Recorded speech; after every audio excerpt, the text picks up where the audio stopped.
I love you back. Hey, Jennifer. Are we good on this mic? Yes. Can everybody hear me? No. Thank you. Thank you. All right.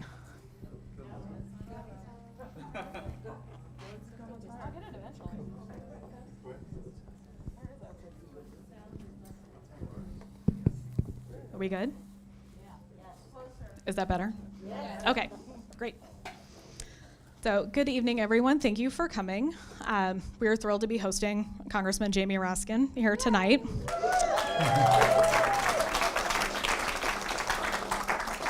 So before I formally introduce Mr. Raskin, there are some housekeeping announcements I'd like to make. Firstly, the format for this program is going to be a dedicated segment for Mr. Raskin to speak about the book, which will be followed by a Q&A. And the Q&A will be a little bit of a different format to make sure that we're able to get to as many questions as possible. So we'll be passing out index cards. Hopefully everybody got one on the way in, but we do have some by the door if anybody did not get one and would like one. The online Q&A will be done through Zoom, and we've got staff who are going to relay those questions. So please use the Q&A feature or the chat through Zoom to submit questions there. And once the Q&A is done, Mr. Raskin has very graciously agreed to sign any books that you may have. And while we don't have a vendor here to sell books, we do have 8 copies from Politics and Prose that we're going to be giving to randomly selected members of our audience. That's what those tickets are for. And we will draw those right after the Q&A, so you can get those signed if you would like. And just a quick notice to please silence your cell phones if you have not done so already. So with the logistics out of the way, I will get on with it since you are all here not to hear me speak. But Congressman Jamie Raskin is a lifelong resident of the greater DC area, minus some time at Harvard to build a foundation for his life's work, and a longtime resident of Tacoma Park, where he and his family have been active members of our community. In his professional life, he's been a lawyer, a law professor, and an elected official at both the state and federal levels. Mr. Raskin's book, Unthinkable: Trauma, Truth, and the Trials of American Democracy, focuses on both the very public events of the insurrection at the Capitol on January 6th, but also the very personal loss of his son, Tommy, whom many in this audience tonight likely knew. By all accounts, Tommy was an exceptional young person, and when I started working here last year, everyone was very quick to tell me about how much Tommy meant to them and how proud they were to have known him. The personal and the political converge in this book as 2 simultaneous traumas, and it's an incredible piece of documentation for this time, both in our nation's history and in Mr. Raskin's life as well. Unthinkable: Trauma, Truth, and the Trials of American Democracy is a work that acknowledges this difficult time while still exuding love, hope, and faith, which the world can never have too much of. So thank you, Mr. Raskin, for sharing your story in this book and for sharing your time with us tonight. We appreciate it.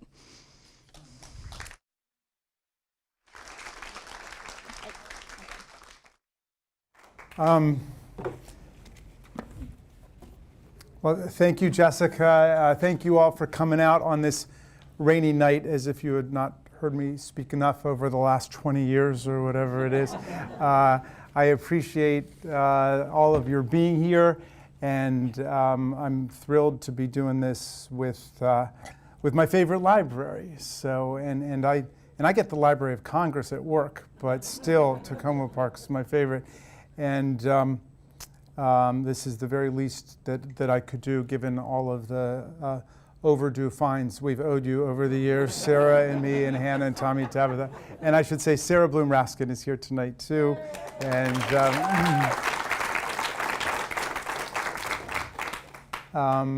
also my district office director, Kathleen Connor, is here too. So she came, another Tacoma Park resident. So, I mean, it's funny when you write a book and everybody wants you to come and talk about your book, and you just want everybody to go read your book, you know? But this gives me an opportunity to talk about Tommy because, you know, this book is, it's a love letter to Tommy Raskin that becomes a kind of love letter to America, too. But also, it's a bit of a love letter to Tacoma Park. The book opens in Tacoma Park, it closes in Tacoma Park. There's pictures of Tacoma Park in here, and Tacoma Park was so central to Tommy's life and also so central to my political career. And you'll see if you read it how much it runs as a leitmotif throughout the whole book. When I first turned my book in, it was 900 pages long. Now I think it's 450 pages, something like that. But they basically, the editor, who was a very smart editor, like smart organizational structural editor, cut a lot out of it. But he said, basically, you've written 2 books here, not 1 book. And 1 book is a biography of your son, Tommy.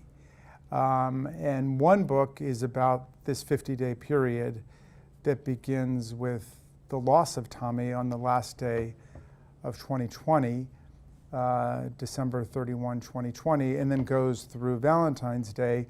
And that period encapsulates the catastrophe of Tommy's death, and then a week later, the catastrophe of the violent insurrection and attempted coup against American democracy, and a week after that, the impeachment of the former president in the House of Representatives, and Speaker Pelosi's invitation to me to become the lead impeachment manager.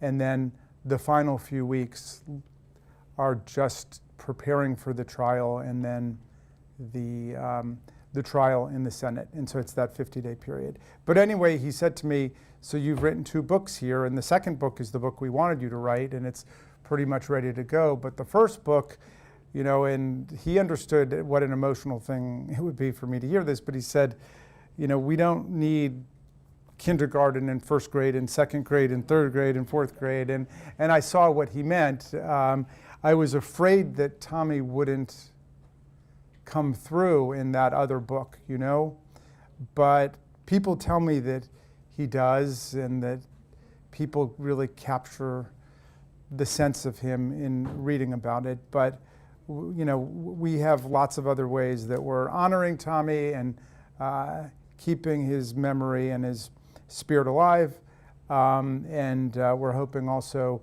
that we'll be able to do a collection of his writings, his poetry, his plays, his speeches that he did, and other stuff that he wrote. And I still have all of that stuff about, you know, Tommy at Tacoma Park Elementary School, and Tommy at Pinecrest Elementary School, and Tommy at Eastern Middle School, and Tommy at Blair High School, and all of the summers, and Tacoma Park Youth Soccer, and chess, and everything. I mean, his entire childhood was defined by this, you know, this wonderful community. So,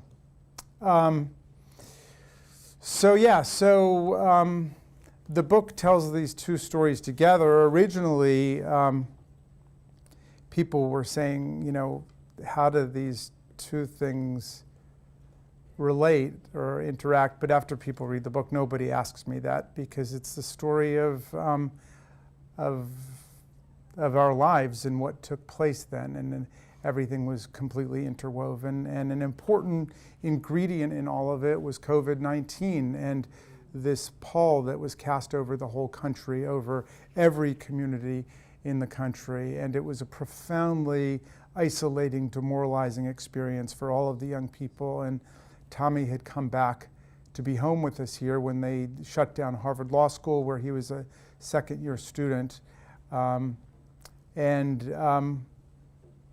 You know, he tried his very best to deal with the situation, but it was hard enough for everybody. But for people already fighting depression or anxiety or some other kind of emotional or mental health problem, it was just overwhelming, and it was impossible for him. He was able to reunite with a bunch of his friends who were also home from school, or, you know, home from journeys or whatever they were doing, and he got to hang around with a lot of them, some of your kids, and he spent time at Busboys and Poets. He did some of his poetry at Busboys and Poets, but in the end, it was all too much, and we lost him on that last fateful day. And he left us a note which said, "Please forgive me. My illness won today. Look after each other, the animals, and the global poor for me." All my love, Tommy. So, and a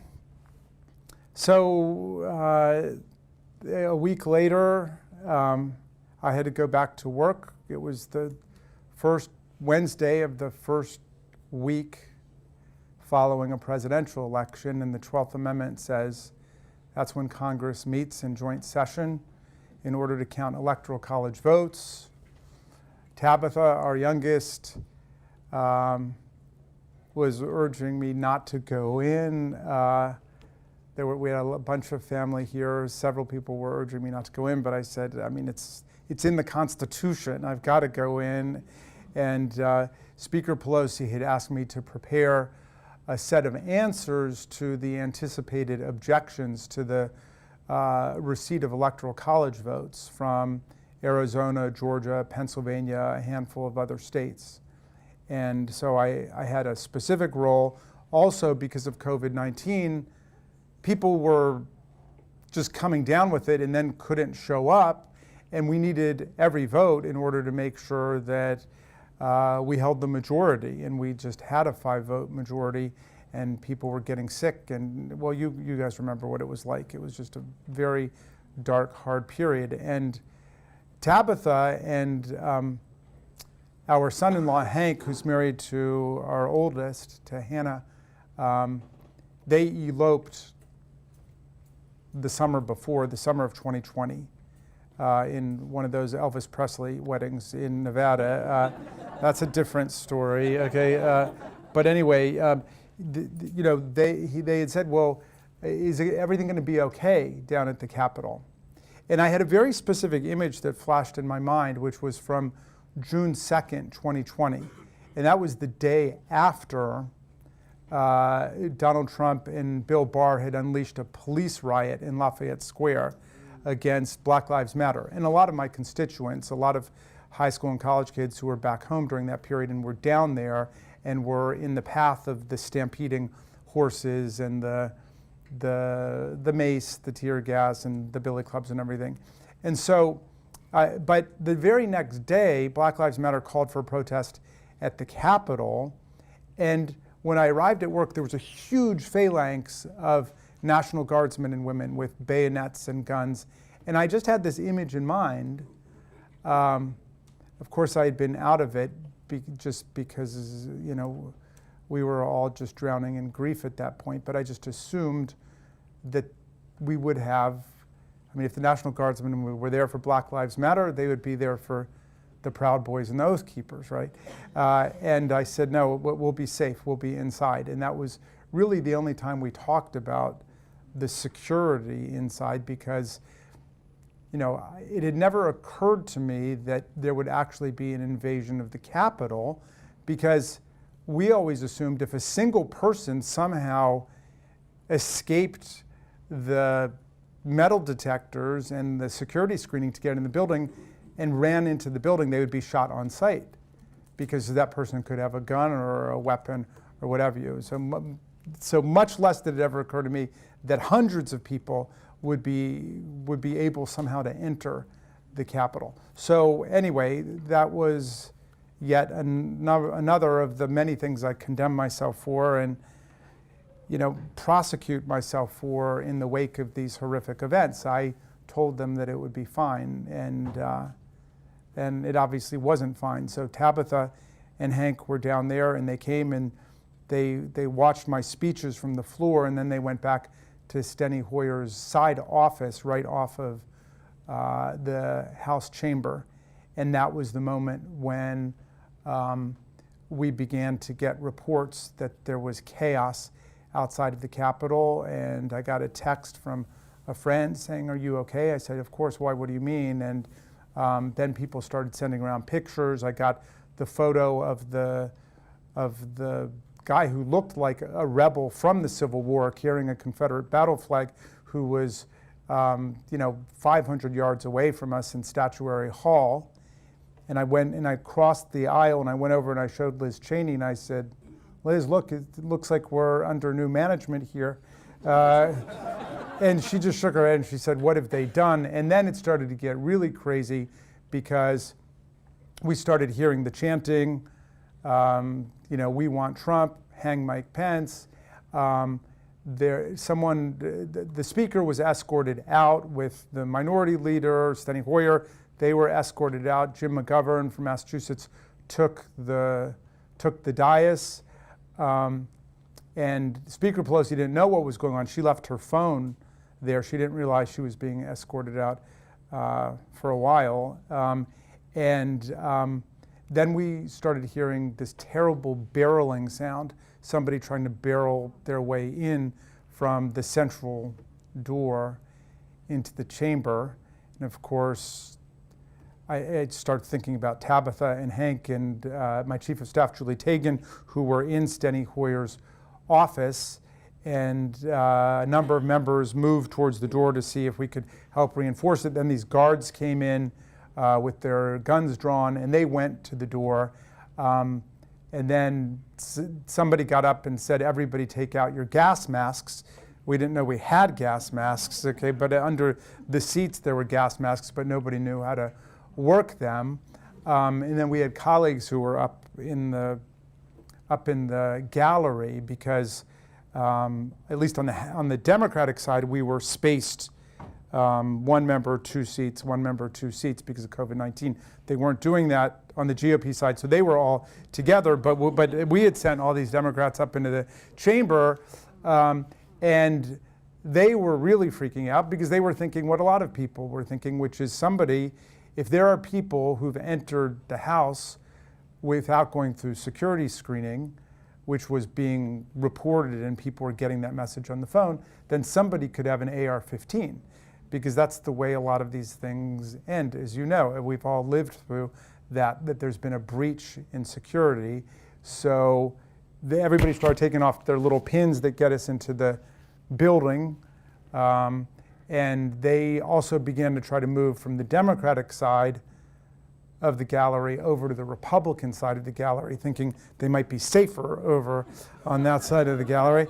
In the meantime, our new House chaplain, who was on day 3 of her job, got up and gave a very moving kind of farewell prayer. And then McGovern tried to keep things going a little bit longer. There were still a couple of speeches that were attempted, but then all of that fell apart. And then they just told everybody that we had to get out. And then, well, if you're interested, you can get the rest of the story from the book. But I was. I record in the book that the one that I felt a lot of emotions, a lot of anger, a lot of bafflement that had come to this, a lot of horror about what happened, but I didn't feel any real fear, except for Tabitha and for Hank, and Julie and other people who were in danger. We ended up being escorted through the tunnels and ending up in a safe room, in a committee room that was barricaded with officers, so we felt relatively safe there. And then it was just over an hour when we were able to get them out of Steny's office and get them back to be with us. But I really didn't feel any fear because the whole time I felt Tommy in my chest, I felt him in my heart, and I felt the things that he believed in, because Tommy was a morally and politically passionate person who was a great champion of human rights, who gave whatever money he earned, and he didn't earn a lot, but he gave it away to Amnesty International and to different human rights groups around the world. And he was a champion of animal rights and animal welfare and a devout vegan. he was filled with love and compassion for the world, and the one thing I'd say he hated probably was fascism and cruelty. And I was just thinking how horrified he would have been to see this, happen to our country and to his sister and his brother-in-law, and everybody's lives being put in danger. But I felt like, I felt him with me, and I felt as if I had more than just my life to live. I had to try to carry on also in his honor, in his spirit, the things that he believed in and the things that would make him proud.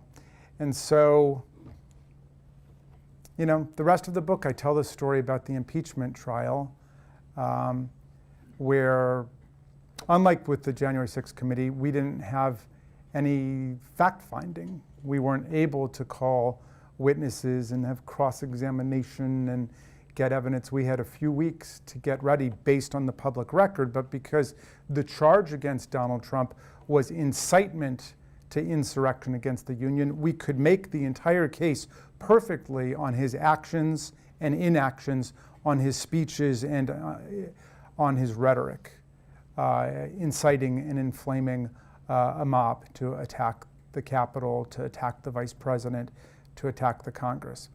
And so we felt we did that. And, there have only been 4 impeachment trials of a president in the Senate in American history. Andrew Johnson, for his crimes basically against Reconstruction, he was acquitted. Bill Clinton, for doing you-know-what, and he was acquitted. Trump won for the Ukraine shakedown, and then Trump too. And the vote that we ended up getting was the most sweeping bipartisan vote in American history to convict a president, but it still fell 10 votes short of the 67 vote margin. So he beat the constitutional spread, as we say. And he was bragging. I mean, he was holding up the Washington Post, Trump acquitted. He was very excited that only 57 out of 100 senators said he was the first president in American history who incited a violent insurrection against his own government. And he was brandishing the newspaper as if he'd had nothing to do with it,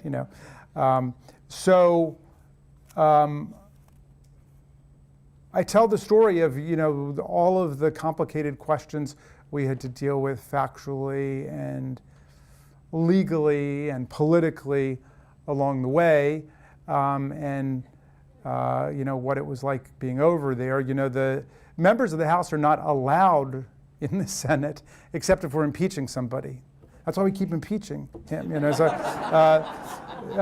so I remember the first day we got over there, and is being shown around, and they said, well, the members, not our staff, but the members can use the bathrooms as long as we were here. They were making a very big deal out of that, so I went into the bathroom, and of course it did look a little bit like a country club with, like aftershave and, all that stuff. But anyway, no, I was pleased at the seriousness with which most of the senators seemed to take it, and it was moving to see how moved they were of the footage of the riot and the takeover.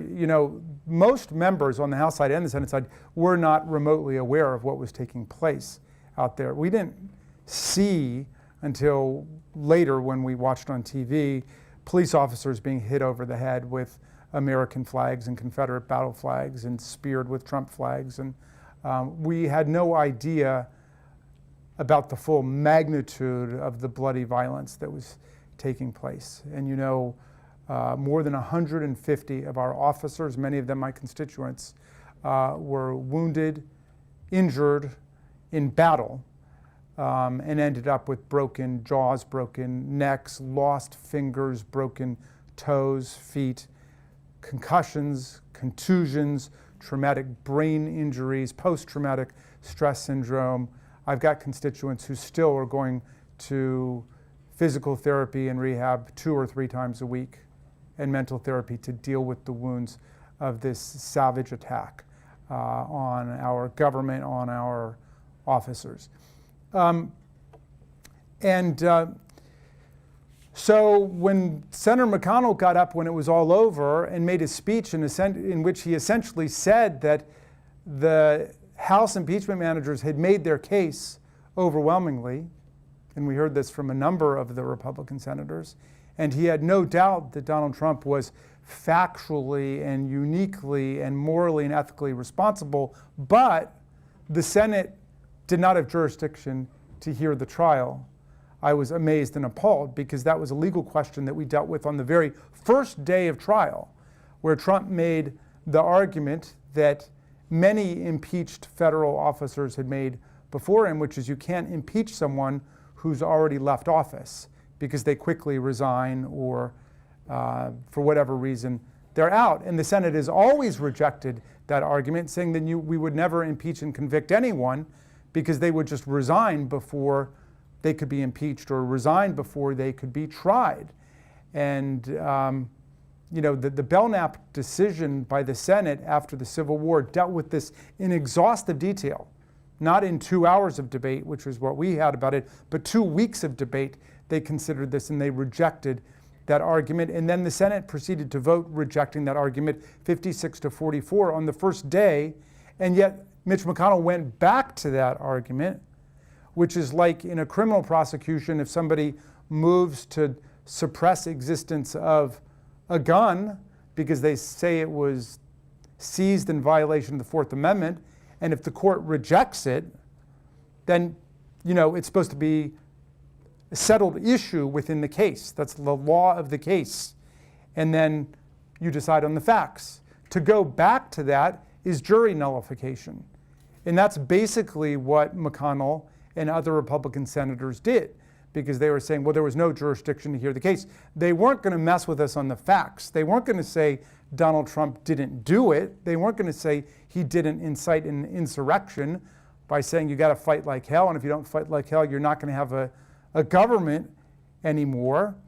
And inflaming the mob further in the middle of the riot when he knew his vice president was fleeing the building, saying Mike Pence just didn't have courage to do the right thing.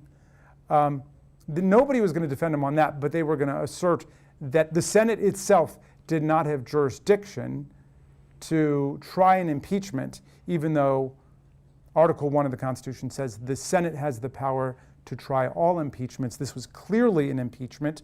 We impeached him while he was still president for acts conducted while he was president. So I don't even think that was a close call. And this may be, to my mind, the greatest case of jury nullification in American history, where the jury just went absolutely, outside of the law. So I told any Republicans who would talk to me, you've got to do this for the facts, you've got to do it for the truth, you've got to do it for the Constitution, you've got to do it for the country, and you've got to do it for your party, because he will destroy your party if you don't take this opportunity now in order to divorce yourself from that kind of lawlessness and ungovernable determination to control power against the Constitution and against the rule of law. So they have made their bed, and they're in it right now. Unfortunately, the rest of the country is still fighting, and we're fighting for democracy, and I'm proud of the work that we've done on the January 6th Select Committee to tell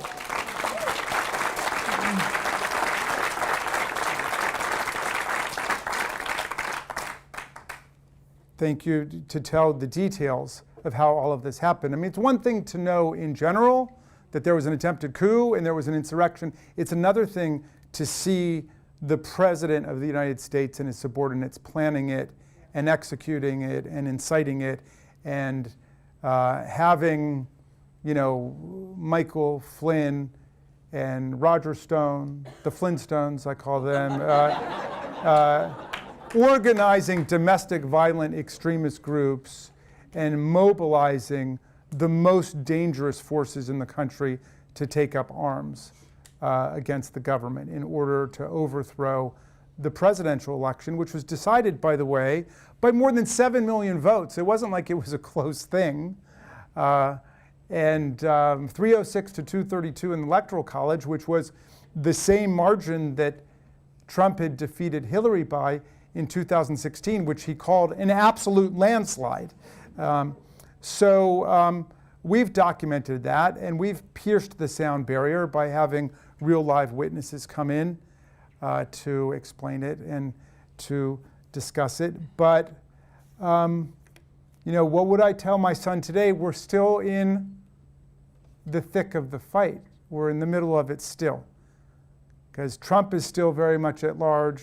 Trumpism is still very much at large. And all of these forces they've unleashed against American democracy and freedom are still out there.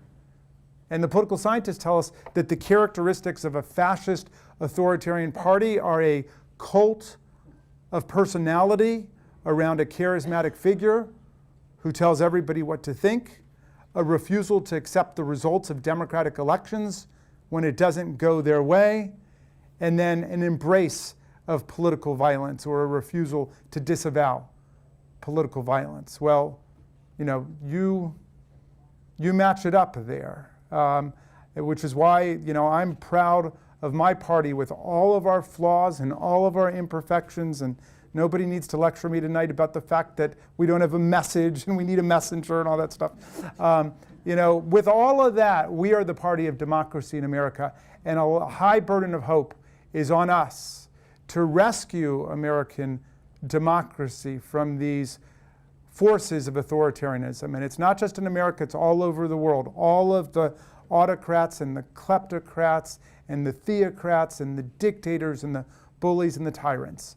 They've all found each other, and we know exactly who they are. Putin in Russia, and Orban in Hungary, and El-Sisi in Egypt, and Xi in China, and Erdogan in Turkey, and Bolsonaro in Brazil, who's trying to pull a Trump right now and cast doubt on the election that they're going to be having next month in Brazil. All of them are rooting on the failure of American democracy. All of them are rooting for Donald Trump to come back into office because they believe if he does, then America will be a forever changed country. We barely survived what Donald Trump did to us the first time. Can you imagine what it will be like, what it could be like if, God forbid, he were to get back into office for another 4 years? And so all of those authoritarian forces are arraigned against us. So we're fighting for democracy, not just in Maryland or Tacoma Park or Silver Spring.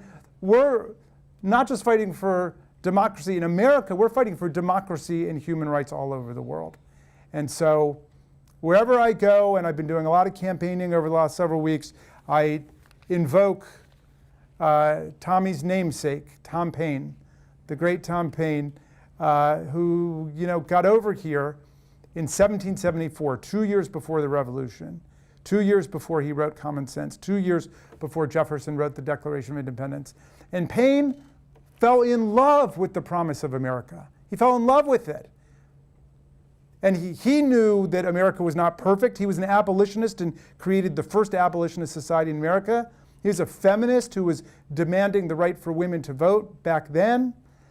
He understood all those things, but he said that America could be founded on the right principles and the right values. And that's why he wrote Common Sense. And so much of that became embodied in the Declaration of Independence, where Jefferson said all men, you could say parenthetically, and women are created equal. And the people have unalienable rights, the rights of life, liberty, and the pursuit of happiness. If you are endowed with a makeup where you can pursue happiness, you've got the right to go for it. The government can't get in your way. And that government must rest only on the democratic principle of the consent of the governed. We'll get rid of the kings and the queens and the czars and the emperors and all of that.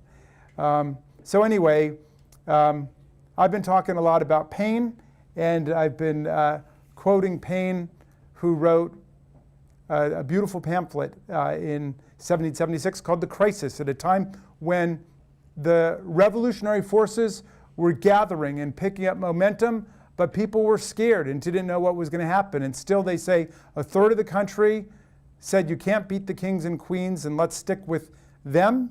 A third of the country's kind of on the fence, and a third of the people were fighting. But of course, we're the most disorganized faction, and Paine talked about that.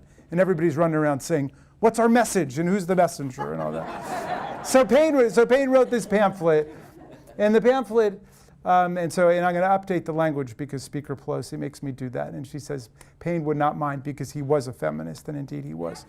And by the way, my legislation to build a federal memorial, a monument to Paine, just won unanimous recommendation from the Parks Memorial Committee that recommends these. And so that's moving through Congress. But anyway, but Paine wrote this pamphlet to give people some hope and some inspiration. And so I'm going to quote a little passage for you. And he said, "These are the days that try men and women's souls. These are the days that try men and women's souls. The summer soldier and the sunshine patriot will shrink at this moment from the service of their cause and their country. But everyone that stands with us now will win the love and the favor and the affection of every man and every woman for all time. Tyranny, like hell, is not easily conquered, but we have this saving consolation. The more difficult the struggle, the more glorious in the end will be our victory." So let's make that victory ours this year and again in 2024 and forevermore in the United States of America. Thank you very much.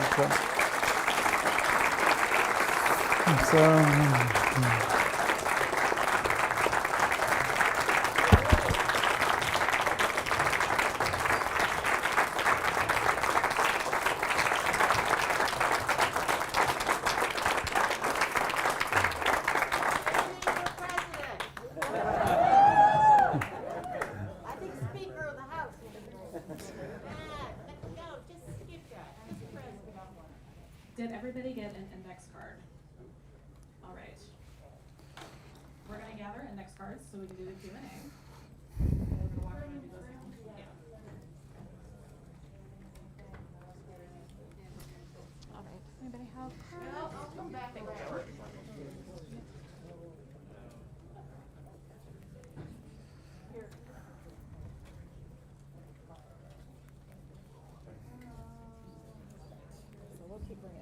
And I just read them. All right.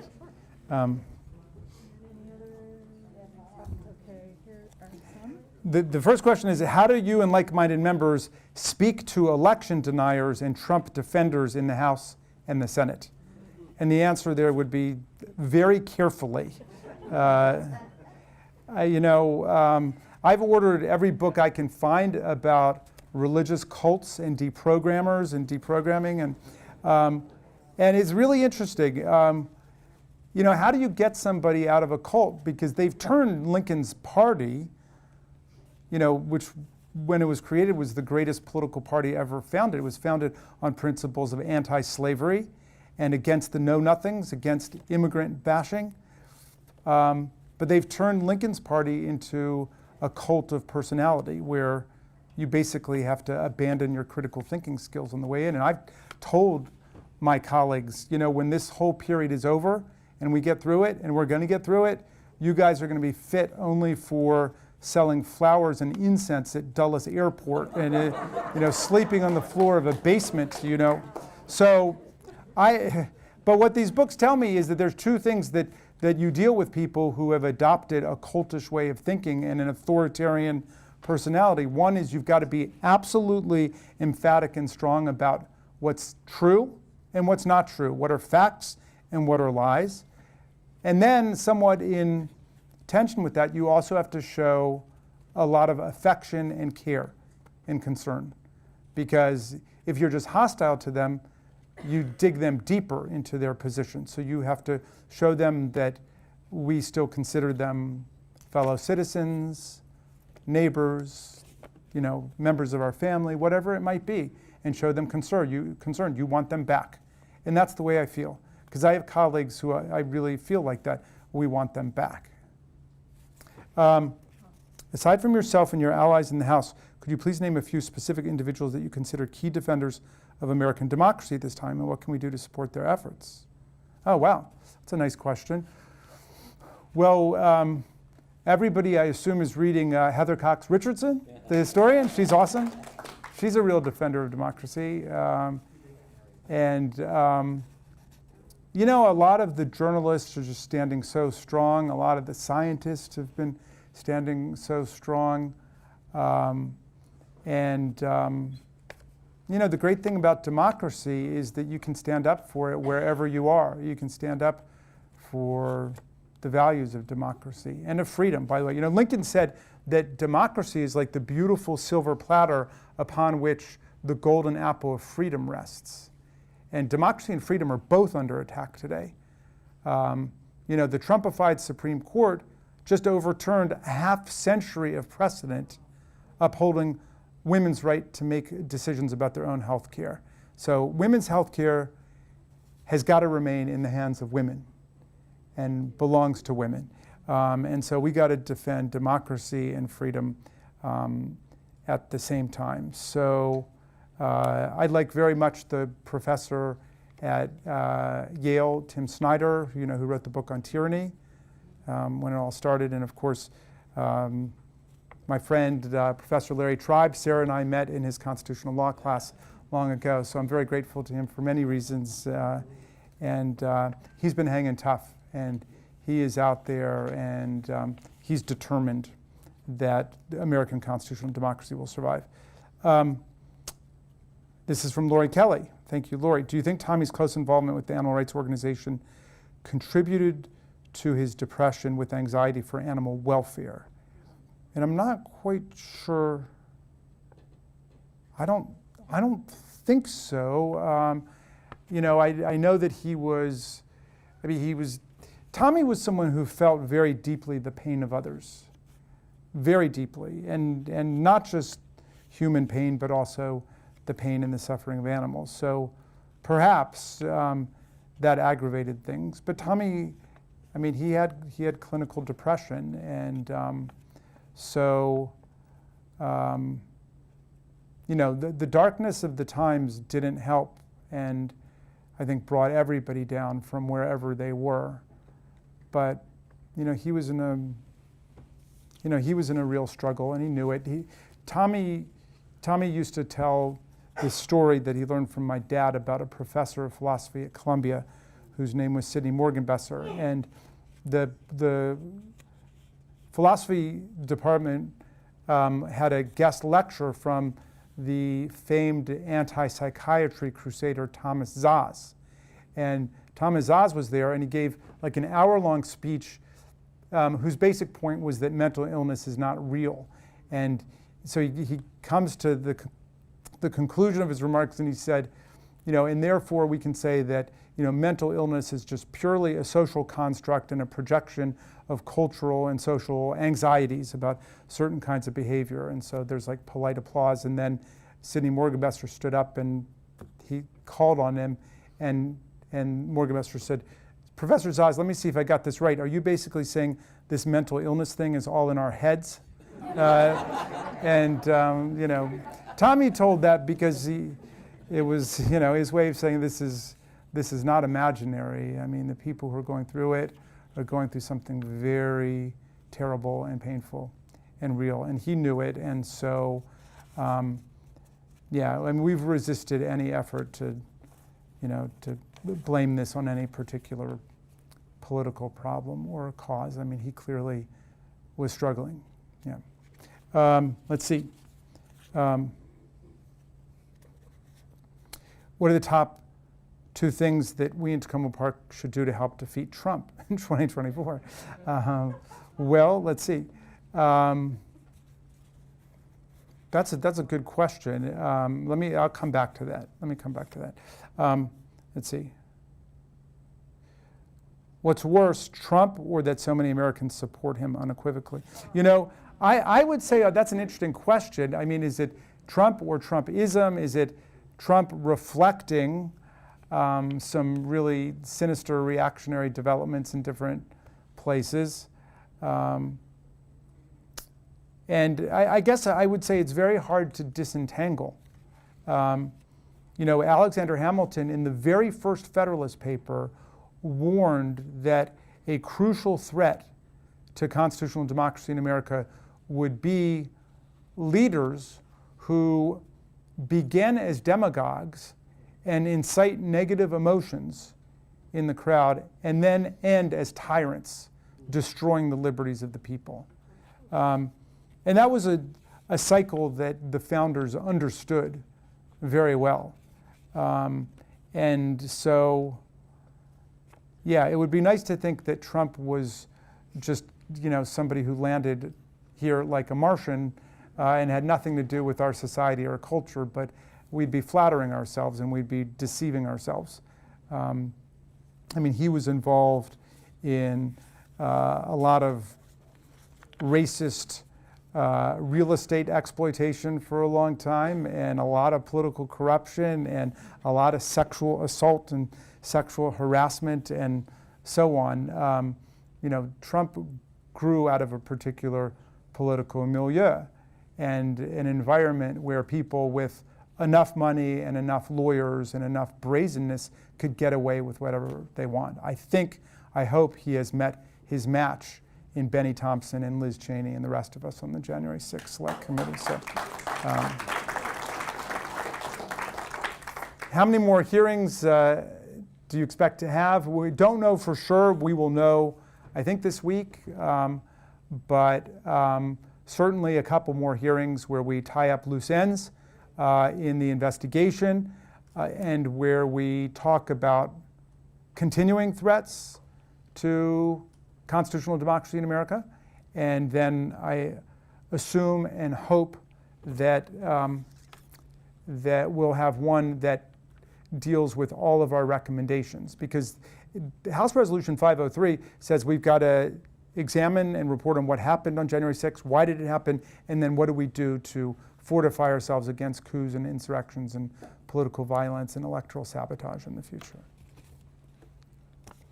Run for Speaker. All right. I'm speaking right now. I'm running for something, actually. I'm running to chair the House Oversight Committee. So if I win that, I could be a committee chair. All right. Let's see. This one, relaying from Heather Cox Richardson. How can we best work to save democracy? Well, the great thing about democracy is that it exists everywhere, right? And it's in public places, it's in private places, it's civil society, it's towns, it's cities, it's counties, it's Congress, it's legislative, it's judicial, it's executive, it's everything. It's the media, it's the universities. So strengthen democracy wherever you are and reach out especially to young people, because it's been such a terrible time for young people with so much depression and so much anxiety. And people used to talk about the stigma of mental illness. If a majority of young people are reporting symptoms of depression and anxiety, it's not stigmatizing anymore. It's a social problem that we've got to deal with. Will the GOP be able to bounce back post-Trump? Look what happened to Liz Cheney. Well, yeah, I don't know. That's an interesting question. The Republican Party started off as a third party replacing the Whigs. So who knows? Maybe it's another party that comes along. I do think that they have indelibly inscribed on themselves the marks of authoritarianism. Let's see. Okay. Do you think society can ever go back to being civil with each other? I hope so. Liz and I have been talking about going out and doing some debates. I told her I couldn't wait to start disagreeing again with her in public. And so we're talking about going out and modeling civil and affectionate discourse, nonviolent discourse, and showing that we can agree as to the constitutional foundations of the country and be constitutional patriots while we still have profound disagreements about a lot of things. But the scary thing is the way that they have unleashed violence against us. And I write a lot about that in the book. about domestic violence being the enemy of democracy, and how much the founders tried to oppose that. I mean, this is the amazing thing that's going on now, where a lot of my GOP colleagues will just repeat by rote this stupid talking point that the Second Amendment gives the people the right to rebel against the government or to commit insurrection against the government. The purpose of the Second Amendment is to allow the people to attack the government, which is absolutely absurd. And you know, I identify more than a half dozen different places in the Constitution that explicitly refute and reject that. Article 1, Section 8, Clause 15 says Congress has the power to call forth the militia to suppress insurrections. And then they think the Second Amendment gives the people the right to commit insurrections against the government, which has the power to put them down.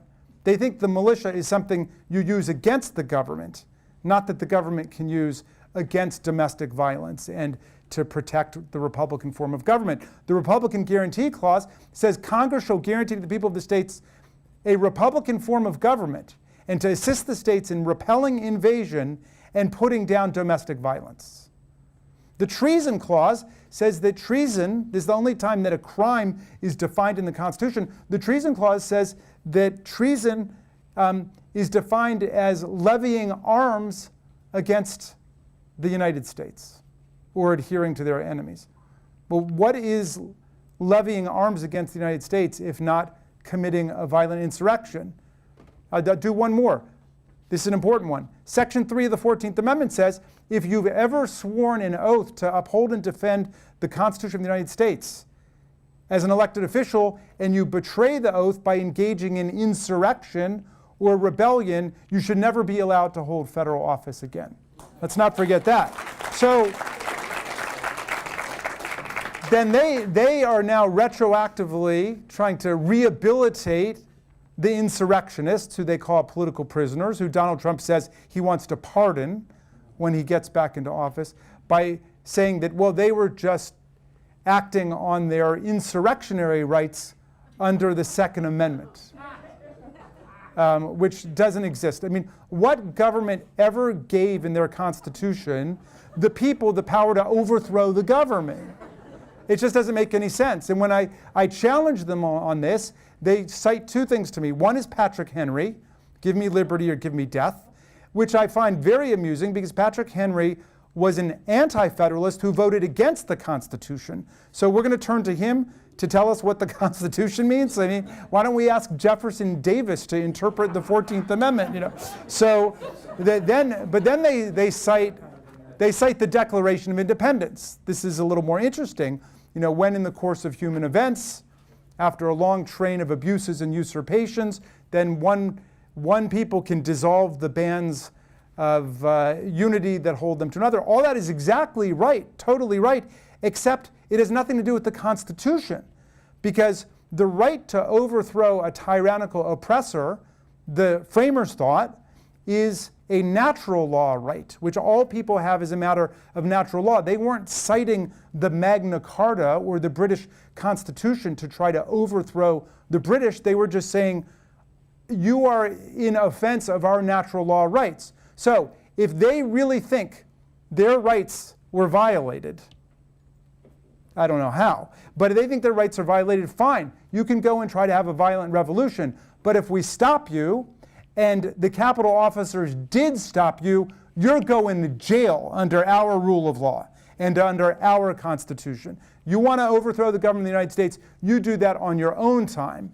But that's not something that the Constitution recommends to you or gives you the right to do. And we've got to be very clear about that going forward. I mean, the Constitution doesn't even give you a right to engage in nonviolent civil disobedience, as Dr. King and John Lewis and the civil rights movement found out in jail cells all across the country.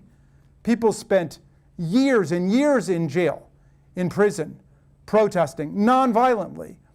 And then the Proud Boys and the Oath Keepers think that they've got a right to engage in violent insurrection, and that's a constitutional defense? And Donald Trump and the Republicans are going to defend them? I mean, that's a scandal. That's an outrage. I mean, what was the Civil War about, right? One union. All right, I'm not going to be able to get through all these, I don't think.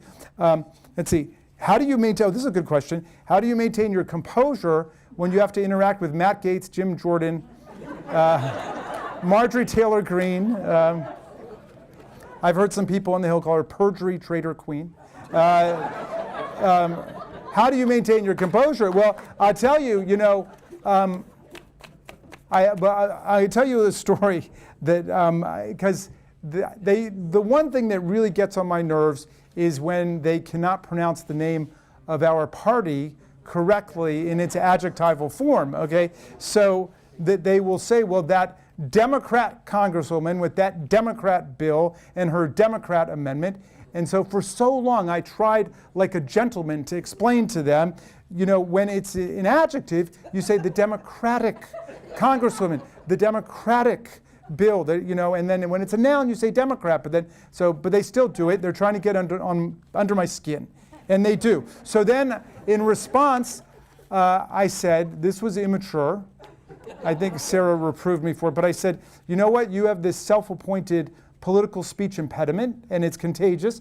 And so now, when I try to say the name of your party, it comes out the Banana Republican Party and the Banana Republican Amendment and the Banana Republican Bill.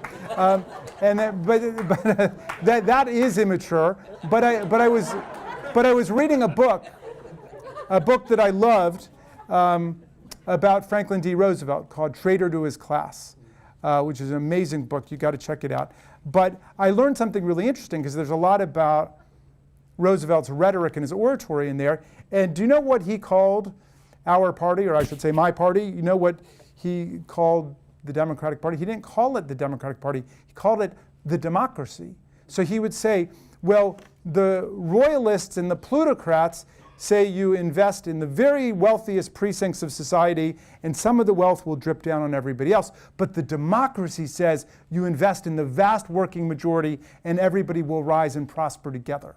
And so I said, if you can't pronounce the name of our party, just do what FDR did. Call us the democracy, because that's what we are these days, because we've got one pro-democracy party, and we're willing to stand up for the results of free and fair elections, even if they don't go our way. We had an election not long ago for the governor of Virginia.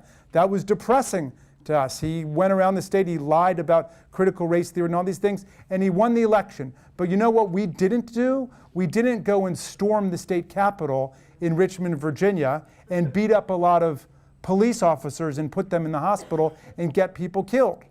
We didn't do that, and we didn't go around lying about the election. We said, all right, dust ourselves off, let's do better next time. We are the pro-democracy party. We are standing up for the voting rights of the people, for electoral integrity across the board, and then we will go out and compete to win, but we're not in it to steal elections. That's not who we are. All right. Do you think society can ever go back to being civil with each other? I believe so. People talk about the example of the Civil War. It's a complicated example because on the one hand, the country did recover from it. On the other hand, some of the recovery was during the period of the redemption and just the resurrection of racism and racist governments throughout the South, and that's not a good way to go back to normal.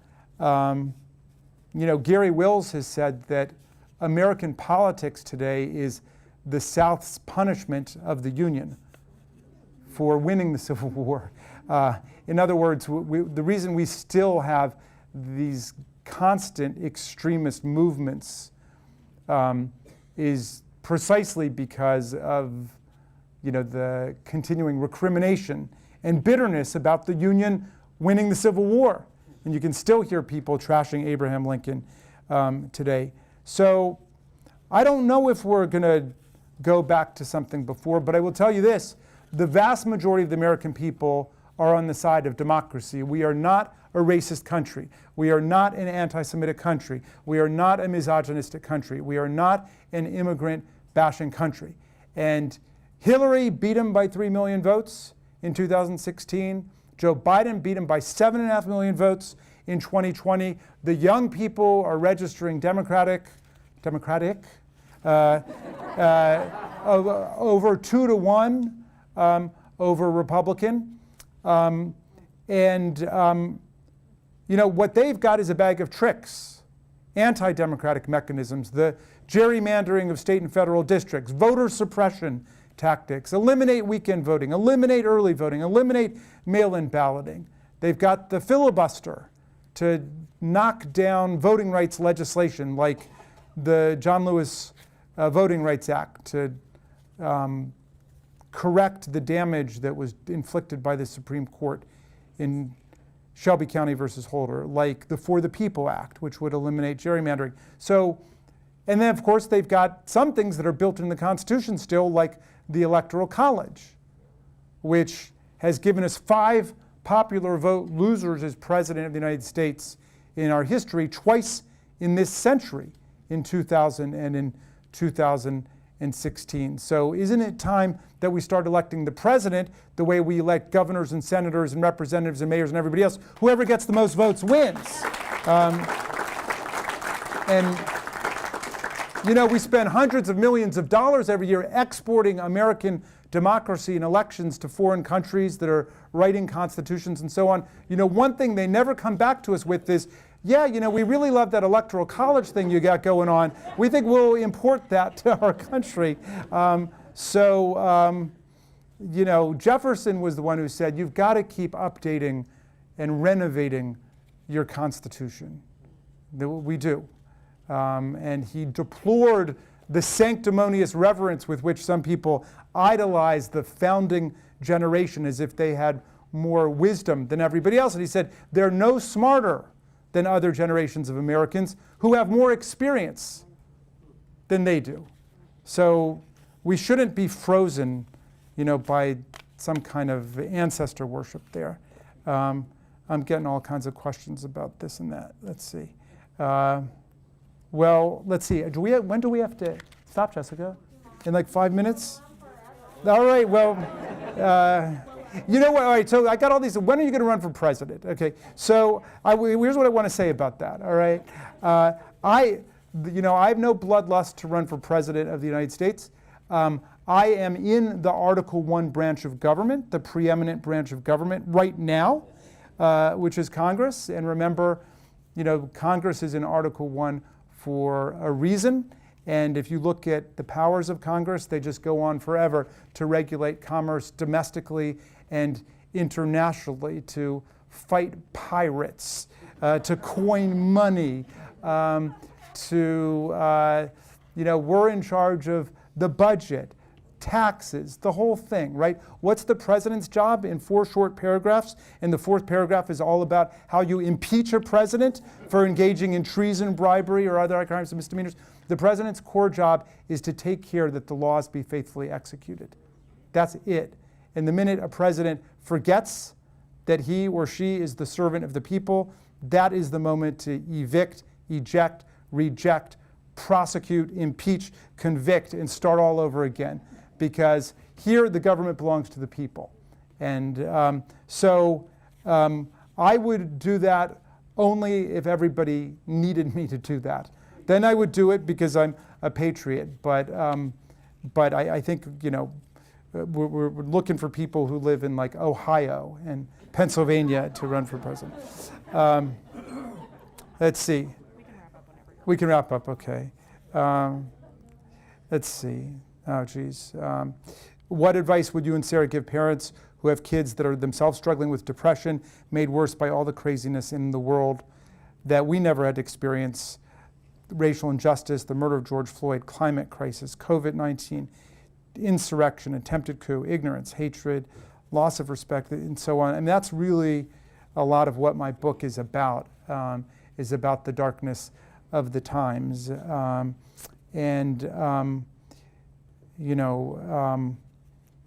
main thing is all of these things, talk about all of those things in your house and talk about them to the kids, and also talk about the problem of suicide, which is a word that I rarely ever mentioned, thinking that it would be dangerous to mention it, like to put it in the air would be some kind of spell. But of course, I came to realize it's the exact reverse. If you don't talk about it, it becomes far more dangerous. And I feel that way also about fascism, which is a word that we never really used to use before in talking about what could happen in our country. I saw a little bit of what fascism might look like on January 6th. The whole country did. And Madeleine Albright, in her book, Fascism, a Warning that she wrote before she died, said that it's important to remember that fascism doesn't always have the same fixed ideological content wherever it appears. Fascism is just a strategy for taking power for small groups of people and doing and saying whatever needs to be done in order to take power and hold power. And so we should remember that, and we should have mercy and compassion for each other, for all of our fellow citizens, for everybody in our families. And I just want to say how proud I am, and I know Sarah is, and our whole family is, of this great community which rallied behind us in such a beautiful way through all of the struggles of these times. You know, when I got back from that impeachment trial and there were all these signs up that people made and put in their yards, I mean, I can't even tell you what effect that had on me. And there's a picture of some of those signs in the book because it just blew me away so much. So I want to thank you all for standing by us with so much love and solidarity through these private and public traumas. And let's hope for better days ahead for everyone. Thanks so much, everybody. Thank you. That's awesome.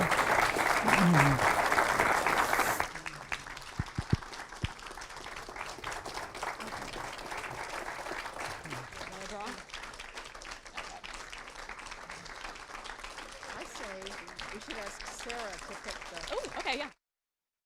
Okay, so we are going to draw tickets now for the books, the copies of Mr. Raskin's books that we have. And we have 8 copies, so we're going to be drawing for that now. And thank you, everybody, for being here. Thank you for asking wonderful questions, too. Those were great questions.